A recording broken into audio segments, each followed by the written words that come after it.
Ma garanaysaa daawade fanaanka ugu codka macaan qaaradda Afrika ee aanan hadli karin haddana aanan waxba maqlin. Intaan u guda galin sheekadan haddii ay tahay markii kugu horeysay aad soo booqato waxaan ka codsanaynaa in aad nagu soo biirto mahadsanid. Fanaankan raabarka ah oo lagu magacaabo MC Baba waxa uu ka soo jeedaa wadanka Congo. Waxa uu ku heesaa moodka ama isaga oo aamusan ayuu heesaa.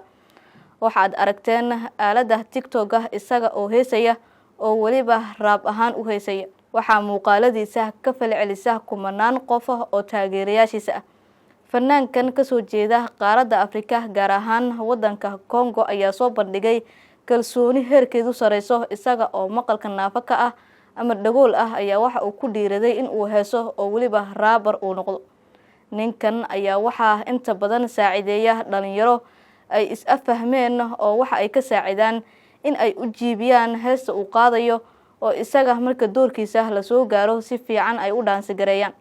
Fanaankan ayaa sidoo kale dhanka daansinka ku fiican waxa uu sameeyaa daansin cajiib ah oo uu soo bandhiga.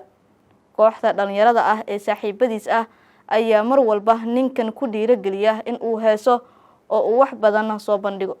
Dadka qaar ayaa sheega in ninkan uu ka cod fiican yahay isaga oo sidaas u heesaya oo aan lahayn erayo gooni ah oo la fahmo dad badan in uu ka cod macaan yahay oo fanka ku jira.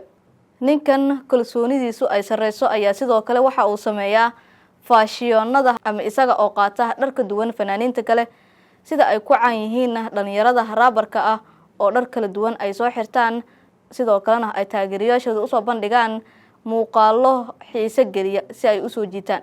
MC Baba ayaa waxa uu kalsooni sidoo kale ka helay ama taageero fiican uu ka helay dadkiisa reer Congo. Waxa ayna sheegeen in ay soo dhaweeyeen maadaama uu yahay fanaankii ugu horeeyay ee isagoo aamusan heesa ama raaba.